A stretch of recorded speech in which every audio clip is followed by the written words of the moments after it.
Hello friends. तो I hope कि आपने लास्ट वीडियो ज़रूर देखा होगा। तो चलिए अब हम बात करते हैं किस तरह से हम इंसर्ट करेंगे। तो इसमें देखिए हमारे पास क्या है कि हमारे पास एक नोड बनाया है हमने जो हमें इंसर्ट करना है, और उस नोड को भी हमने फाइंड कर लिया है जिस नोड के आगे हमें अपने नोड को इंसर्ट करना है। तो जिस नोड के आगे हमें इंसर्ट करना है उसका एड्रेस पीटी में है, और जिस नोड को इंसर्ट करना है उसका एड्रेस पी में है। ठीक। अब एक बात आप ध्यान से देखिए, समझिए कि जब आप ये जैसे हमने अगर मान लीजिए मुझे इस 6 के आगे नोड इंसर्ट करना है तो यहाँ पर सिचुएशन थोड़ी डिफरेंट होगी। क्यों? क्योंकि मान लीजिए अगर हमें इस नोड को इंसर्ट करना है तो इसके नेक्स्ट में हमें इस वाले नोड का एड्रेस रखना पड़ेगा, और इसके नेक्स्ट में इस वाले नोड का एड्रेस रखना पड़ेगा। तो हमें यहाँ पर दो काम करना पड़ेगा। ठीक। अगर मैं ये कह रहा हूँ कि अगर मुझे 6 के आगे इंसर्ट करना है और ये वाला नोड इंसर्ट करना है तो इसके नेक्स्ट में हमें इस वाले नोड का एड्रेस रखना है। इसके नेक्स्ट में हमें इसके नेक्स्ट में हमें इस वाले नोड का एड्रेस रखना है, और इसके नेक्स्ट में हमें इस वाले नोड का एड्रेस रखना है, और ये वाला हट जाएगा। तो इस तरह से हमारा नोड इंसर्ट हो जाएगा। लेकिन ये भी तो आप समझिए यहाँ पर कि अगर यूज़र ने 8 इंटर किया होता, अगर यूज़र कहता कि नहीं 8 के आगे नोड को इंसर्ट करो, तो कहानी हमारी डिफरेंट हो जाती। फिर मुझे क्या करना पड़ता? मुझे सिर्फ और सिर्फ क्या करना पड़ता? इसके नेक्स्ट में जो ये लास्ट वाला नोड है इसके नेक्स्ट में हमें सिर्फ और सिर्फ इसका एड्रेस रखना पड़ेगा, बस हमारा इंसर्शन हो गया। तो जब यहाँ पर यूज़र इनपुट करता है कि 6 के आगे नोड इंसर्ट करना है कि 8 के आगे नोड इंसर्ट करना है, तो हमें इस बात का ध्यान रखना पड़ेगा कि जिस नोड के आगे मैं इंसर्ट कर रहा हूँ कहीं वो लास्ट नोड तो नहीं है, क्योंकि अगर वो लास्ट नोड है तो वहाँ पर स्टोरी डिफरेंट होगी, और अगर वो लास्ट नोड नहीं मिडिल वाला कोई नोड है तो वहाँ पर स्टोरी डिफरेंट होगी। तो चलिए एक एक करके हम देखते हैं। तो हम ये कैसे पता करेंगे कि ये जिस नोड के आगे हम इंसर्ट करने हैं वो लास्ट नोड है? तो उसके लिए इस लास्ट नोड का एड्रेस हमारे पास कहाँ है? पीटी में है। तो हम लोग सिंपली यहाँ पर चेक कर लेंगे, इफ़ पीटी जिस नोड को पॉइंट कर रहा है उसके नेक्स्ट में अगर नल है ना, अगर नल है तो मतलब हम अपने नए नोड को लास्ट नोड में इंसर्ट कर रहे हैं, है ना। तो मैं क्या करूँगा, सिंपली मुझे क्या करना पड़ेगा, ये जो पीटी का नेक्स्ट है उसमें इस नए नोड का एड्रेस रखना पड़ेगा। तो मैं लिखूँगा PT arrow next equals to P, क्योंकि नए नोड का एड्रेस तो पी में है ना। इल्स में हमें क्या करना पड़ेगा? इल्स में हमें यहाँ पर देखिए दो काम करना पड़ेगा, है ना। वो कौन कौन से काम है? सबसे पहले तो मुझे क्या करना पड़ेगा कि हमारा जो नया नोड हम इंसर्ट कर रहे हैं उसके नेक्स्ट में हमें इस वाले नोड का एड्रेस रखना है, और फिर इसके नेक्स्ट में हमें इसका एड्रेस रखना है, और ये लाइन इस तरह से हट जाएगी। तो पहला काम देखिए, पहला काम मुझे इसके नेक्स्ट में, इसका नेक्स्ट हम किस तरह से एक्सेस करेंगे? अगर हमें ये चाहिए तो किस तरह से एक्सेस करेंगे? पी का यूज करके, क्योंकि इस नोड का एड्रेस पी में है। तो पी एरो नेक्स्ट, है ना।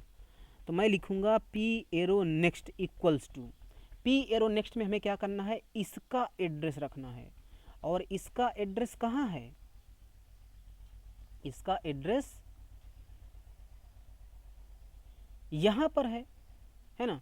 देखिए लास्ट में किस तरह से इंसर्ट करना है हमने आपको ये बता दिया, हो गया, है ना। अब अगर वो मुझे 6 के आगे इंसर्ट करना है तो इस टाइम पर जो हमारा पीटी होगा वो इस वाले नोड को पॉइंट कर रहा होगा, है ना, क्योंकि पीटी में क्या है? उस नोड का एड्रेस जिसके साथ में हमारा डेटा मैच हुआ है। तो पीटी इस समय इसको पॉइंट कर रहा है। तो पी के नेक्स्ट में हमें इसका एड्रेस चाहिए। इसका एड्रेस कहाँ है? यहाँ पर है, और इसको हम कैसे एक्सेस करेंगे?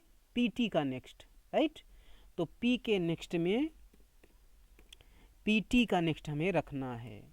और तो ये क्या हुआ, हमने एक लिंक बना दी है इस तरह से, ये लिंक बन गई। अब मुझे क्या करना है कि यहाँ पर इस नेक्स्ट में इसका एड्रेस रखना है, तो पीटी के नेक्स्ट में इसका एड्रेस यानी कि पी रखना है ना।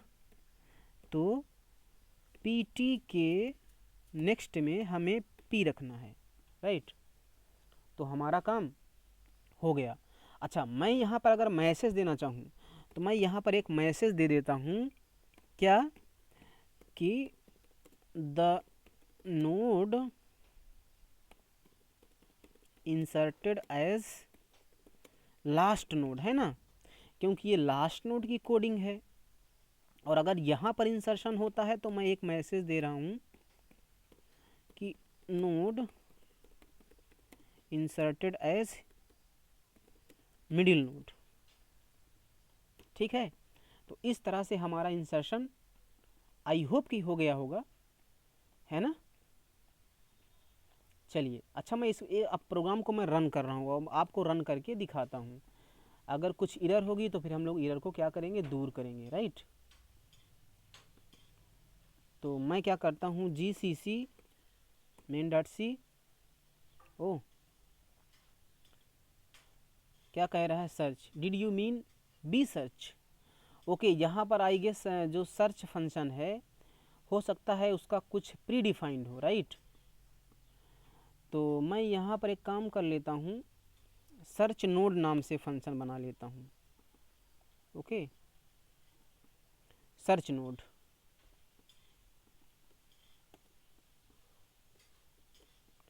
हमने सेव किया,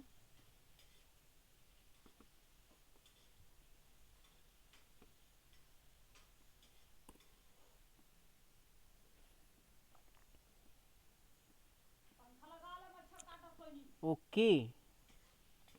तो देखिए यहाँ पर एरर क्या हो सकती है, देखिए एरर क्या थी कि जो मैं फंक्शन हमने डिफाइन किया था, ये सर्च नोड फंक्शन, वो फंक्शन हमने इस इंसर्ट एट पोजीशन फंक्शन के नीचे डिफाइन कर दिया था, तो इसलिए वो यहाँ पर नहीं कैप्चर कर पा रहा था, राइट। लेकिन अगर आप इन सारे फंक्शन को क्या करिए, आप डिक्लेयर भी कर दीजिए, राइट।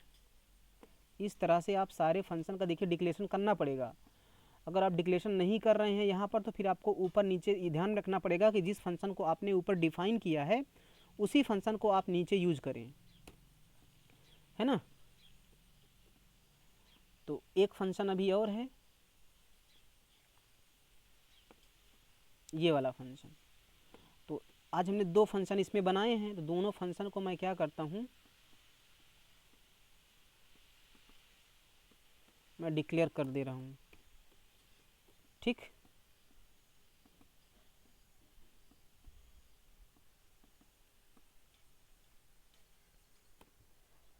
ओके, हाँ।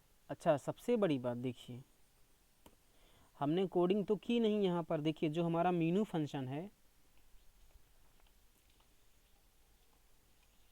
जो हमारा मीनू फंक्शन है यहाँ पर, उसमें हमने कहा इंसर्ट एट स्पेसिफिक 3 नंबर पर है, तो 3 नंबर पे हमें केस में जाके उस फंक्शन को कॉल भी तो करना पड़ेगा ना, इंसर्ट एट पोजीशन फंक्शन को, ठीक है। और यहाँ पर भी मैं गेट ch लगा देता हूँ। गेट ch मैं क्यों लगा रहा हूँ, आई होप कि अब बताने की ज़रूरत नहीं है, ठीक, ओके।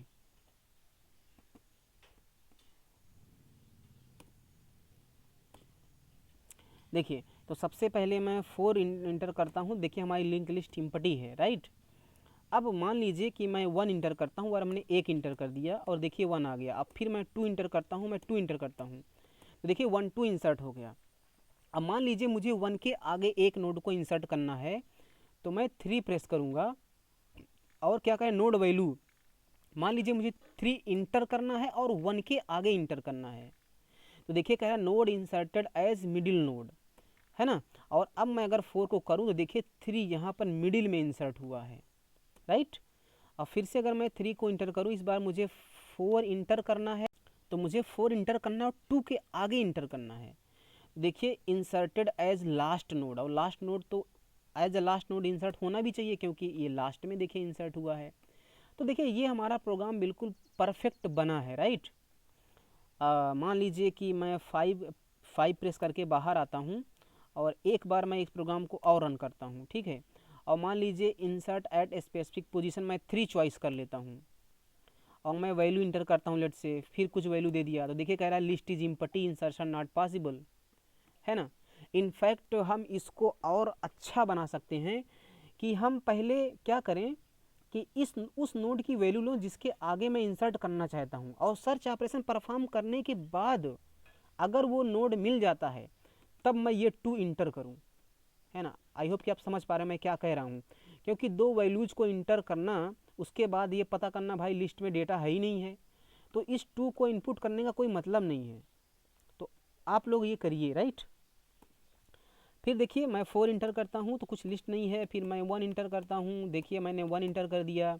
अब मैं 2 करके 2 इंटर कर रहा हूँ, देखिए तो हमारा परफेक्ट प्रोग्राम बना। फिर मैं 3 इंटर करके मान लीजिए 3 इंटर करता हूँ 1 के आगे, तो मिडिल नोड में देखिए 3 मिडिल में आ गया।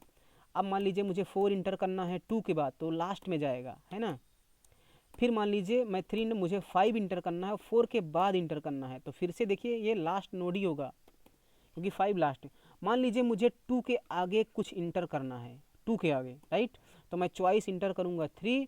मान लीजिए मुझे 6 इंटर करना है और 2 के, तो ये मिडिल में इंसर्ट होगा, तो देखिए node inserted eight middle node बता रहा है। और 4 मैं करूँगा तो देखिए 2 के आगे 6 चला गया है, ठीक। तो मान लीजिए मुझे इस बार 3 के आगे इंसर्ट करना है, तो मुझे 3 चॉइस 7 इंसर्ट करना है 3 के आगे, देखिए मिडिल नोड में इंसर्ट हो गया, 3 के आगे 7 चला गया, राइट। मान लीजिए मुझे 5 के आगे इनपुट करना है, 5 के आगे मैं 5 इनपुट कर रहा हूँ, देखिए लास्ट में इंसर्ट हो गया। तो आई होप कि आपको ये प्रोग्राम समझ में आया होगा, बहुत ही तगड़ा प्रोग्राम देखिए मैं बना रहा हूँ, आई होप कि आपको समझ में आता आ रहा है। नहीं आ रहा है देखिए बार बार आप कोडिंग करिए, क्योंकि अगर आप कोडिंग नहीं करेंगे तो आपको समझ में नहीं आएगा, ठीक है। तो अभी तक देखिए हमने कितना कोड लिखा है, 158 लाइन का कोड लिख लिया है, 157। तो मैं आपको एक बार पूरा कोड दिखा देता हूँ, जैसे ये सीरीज इंड होगी मैं आपको पूरा कोड गिटहब के माध्यम से प्रोवाइड कर दूंगा, राइट। और इन फंक्शन को आप डिक्लेयर करना ना भूलें, ठीक। So thank you so much.